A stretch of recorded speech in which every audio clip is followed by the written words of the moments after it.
pessoal! A graça e a paz do nosso Senhor Jesus. E aí, gente? Tem gostado aí das nossas séries? Uma melhor do que a outra, hein? Então, aqui no canal de Mães para Mães, sempre uma informação importante para vocês. Aqui falando, para quem está chegando agora, né? Que ainda não nos conhece, eu sou a Amanda Araújo, psicopedagoga, pedagoga, professora e mãe do príncipe Caleb. E aqui comigo, minha amiga, irmã em Cristo, também professora, psicopedagoga, pedagoga, professora, aqui, Anitta, mãe da princesa Juliane. Gente, então, nossos filhos são autistas e nós estamos aqui com vocês para trazer informação sobre autismo e outras síndromes, transtornos e muitas coisas boas. Mas hoje nós estamos com um tema que é muito legal, por isso que eu já digo a vocês, deixem seu like, que eu tenho certeza que vocês vão amar esse vídeo. Compartilhe, se você é novo por aqui, não deixe de se inscrever no nosso canal e ative o sininho, porque todos os dias nós temos um vídeo novo para vocês. Bem, o nosso tema de hoje é um tema que coloca muitos papais, muitas mamães em dúvida, tá bom? O autista, né? A criança, o adulto também, com transtorno do espectro autista, eles passam por crises, tá? Eles têm momentos de crise. Só que essas crises costumam parecer muito, principalmente na infância, com aquilo que a gente chama de birra, que toda criança tem, tá? O problema é que o autista, ele pode estar em crise ou ele pode estar fazendo uma birra. E como identificar se meu filho está fazendo uma simples birra ou está em a crise do transtorno do espectro autista? Mas quem vai responder isso é minha amiga, irmã em Cristo, Anitta Serbila. E aí, Anitta, como é que identifica se essas crianças estão em crise ou é apenas uma birra? E aí, pessoal, beleza? Tudo na paz? Bom, esse assunto tinha que ser comigo, né, Amanda? É minha cara esse assunto, eu sempre faço umas analogias para a gente entender melhor. Então, vamos começar com uma analogiazinha simples. Deixa eu pegar aqui um batom. Eu sempre pego um batom, pego alguma coisa, já colei a cara ali da câmera. Bom, mas vou pegar aqui um batom, tá certo? Tá aqui esse batom. A mamãe comprou o batom, tá aqui com o batom na mão. A criança vê o batom. Eu quero. Aí você já viu, né? É tragédia. É batom passado para tudo. Mas a mamãe, ela chega, eu quero. A mamãe diz, não, meu filho, o batom é da mamãe. Não vou te dar, você vai brincar com o batom. Não é para brincar, não é brinquedo, é da mamãe. Ah, meu irmão. Aí a criança se joga no chão e faz o escândalo, e faz o perrengue. Aí a mãe desesperada diz assim, eu compro outro. Toma, meu filho. Entrega o batom. Na mesma hora que a criança pega o batom, ela se acalma. Ela consegue o que ela quer e ela se acalma. Isso, gente, isso é uma birra. Uma criança com autismo, se ela entrar numa crise, seja lá qual for o estupim, vamos dizer que seja o batom, porque ela queria. A partir do momento em que ela entra em crise por causa do batom, ela começou com a birra, mas essa birra, ela perde o controle e se torna uma crise por causa do batom. Né? Já começa a ter aquela situação que a gente falou, lembra? Transtorno do processamento sensorial. A criança hiperventila, a criança superaquece, ela fica vermelha, ela começa a suar, ela fica nervosa, ela começa a gritar, pode se machucar, se autofragelar, bater a cabeça no chão, se agredir, se morder. Então, aí ela está em crise. Mas observe, a criança em birra, ela pode começar da mesma maneira. Porém, quando você deu o objeto de desejo, ela para. Uma criança em crise, você dá o objeto de desejo, ela não para. Ela continua nervosa. Então, uma crise sensorial, uma crise dessas que eu acabei de descrever, ela não vai parar simplesmente porque você deu o objeto, a coisa que a criança queria. Né? Então, nesse momento, eu estou falando isso em relação a um objeto. Eu vou explicar em outras situações a partir de agora. Então, se você deu o objeto e parou a birra, era birra. Parou, era birra. Né? Parou a gente... Se você deu o objeto e a criança continua nervosa, agitada, suando, vermelha, tapando os ouvidos, se agredindo, nesse caso, é uma crise. Aí é uma crise, a birra pode ter sido estimulada, né, por causa do transtorno, e ter se transformado numa crise. Isso com o estopim, que eu usei exemplo, o batom. As crises sensoriais, elas podem surgir também de situações de tensão, de mudanças de ambiente. Então, por exemplo, você sai com sua criança para ir no supermercado, é muita informação. São cores, né? São texturas, são sons diferentes, o movimento, né? Gente passando para lá e para cá. Tudo isso é muita informação para uma criança com autismo. Então, ela pode desequilibrar o seu sensorial. Ela pode ficar superaquecida, hiperventilar, ficar com falta de ar. Tipo a crise de ansiedade. Lembra que a gente falou de ansiedade? Dá uma olhadinha no nosso vídeo também de ansiedade aqui no canal. A gente explica sobre essas crises de ansiedade. E que são muito comuns em crianças com autismo. E esse aumento da ansiedade pode causar até uma crise epilética.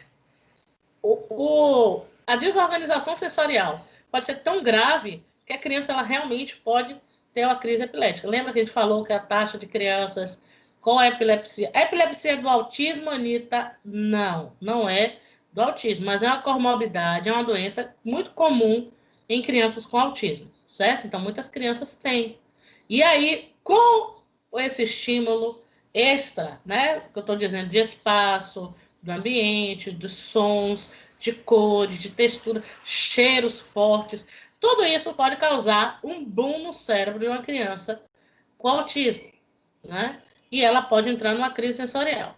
O que é que se faz, Anitta, então, quando é uma crise sensorial? Você vai tentar proteger a criança dos estímulos.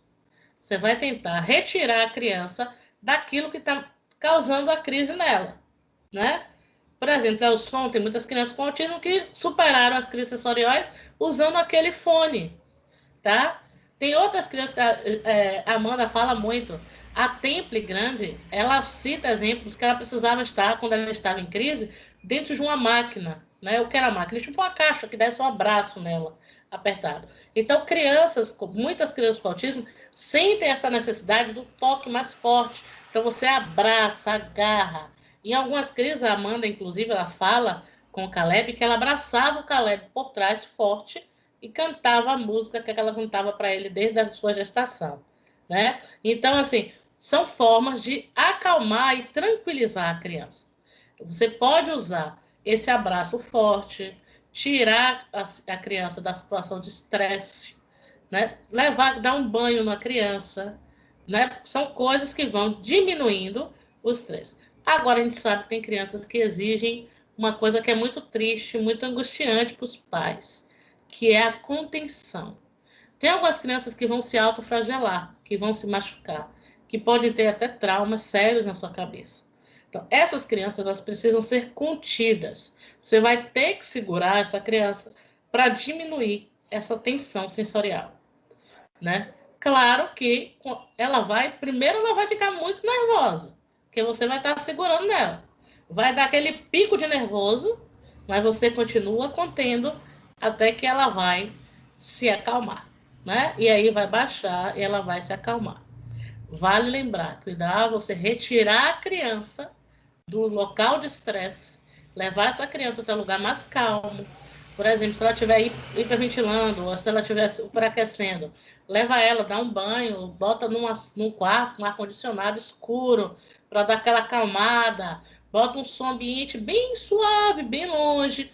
Todas essas formas de estímulo, né, contrários àquela estimulação de tensão, vai fazer com que se estava hiper, se torne hipo. E o que se estava hipo, se torne hiper. E aí a criança volte ao equilíbrio. Todos nós precisamos de equilíbrio. Gente, a gente não está falando aqui muito de termos técnicos, não. Eu estou usando exemplos do dia a dia e falando de forma abrangente, tá? Então, eu vou trazendo situações e a gente vai secando aqui para ficar de um jeito que todo mundo entenda e que facilite a interpretação. Então, existe uma birra e existe a crise. E a birra exige limites, papai. exige limites, mamãe. A criança com birra, você não pode ficar dando tudo que seu filho quer. A criança com autismo continua sendo uma criança. E toda criança precisa de limites. Então, a gente tem que falar. Eu sei que é chato. Eu não estou dizendo assim, você está falando isso porque não é com seu filho. Mas a minha tem limites. Tem coisas que eu tenho dificuldades em lidar com ela. Ela abre um sorriso de lá a cá, assim, e me quebra as pernas todas. Mas eu sei que se a gente vacilar, é a criança que vai mandar em mim, e não eu na criança. E essa criança nem sempre vai ser criança, ela vai crescer. E quando ela crescer, eu não vou conseguir mais controlar. Então, é um ditado antigo que diz assim, é de pequeno que se faz grande. Né? Então, a gente tem que educar os nossos filhos para o mundo, torná-los cada dia mais independentes, facilitar o relacionamento dele com o outro. A gente sabe que ele tem essa dificuldade. Não é uma coisa que ele quer. Ele tem essa dificuldade. Então, cabe a nós, papais, professores também, facilitar, né, o aprendizado e o desenvolvimento dessa criança como um todo. Falei demais, né, Amanda? Mas vai, Amanda, você quer falar alguma coisa? Fala aí. Ô, Anitta, foi maravilhoso sua explicação, né? Realmente a gente tem que dar limites aos nossos filhos, né? Tem o problema da questão sensorial, que muitas vezes causa, né, as crises, tá? Importante, né, a gente esclarecer que a birra, ela tem um motivo, tá? Que é muito claro. A criança quer alguma coisa, quer conquistar alguma coisa, ela faz a birra. A crise, geralmente, às vezes não tem um motivo aparente, né? Porque pode ser um problema sensorial, então o motivo não é tão aparente assim. Então você chega em um lugar, começa a ter uma zoada, como a criança tem uma sensibilidade auditiva, ela pode entrar em crise por conta daquela zoada, por conta da multidão, porque alguém encostou nela e ela tem a sensibilidade, né, do toque. Então tem todas essas questões, mas o trabalho, né, do TO, né, terapeuta ocupacional, fisioterapeuta, por isso que é tão importante as terapias. E se a gente for parar para analisar, a Anitta falou da Temple Grande.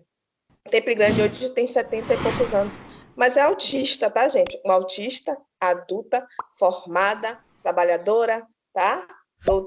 Pós-doutor em zootecnia, e que hoje ela disse que ela não tem mais os problemas sensoriais que ela tinha, que ela enfrentou essa questão de ela precisar, né? Ela fez a máquina do abraço porque ela não gostava do toque de pessoas, mas a máquina do abraço, aquele aperto que ela recebia com a máquina, acalmava. Hoje em dia ela abraça pessoas. Então, gente, o trabalho, o não desistir. Vá lá também nos nossos vídeos sobre os métodos, tá? Que a gente fala sobre vários métodos que pode ajudar seu filho também. E nunca deixe de procurar o profissional. Muito obrigada por tudo e até o próximo vídeo. Exatamente. Pessoal, vamos lembrar que essas crises e essas birras, com o tempo e com as intervenções adequadas, elas vão se passando. Então, se você percebe que seu filho está precisando de ajuda, procure o médico, procure o profissional. Vamos trabalhar nisso, que com o tempo as coisas vão melhorando. Trabalho, perseverança, fé, força e foco. Não desista, não desanime, né? E, se precisar, contenha. Você não vai se arrepender, tá certo? Não é fácil, a gente sabe que não é fácil. Mas é necessário para o bem-estar do seu filho e seu também. Fiquem com Deus, fiquem na paz.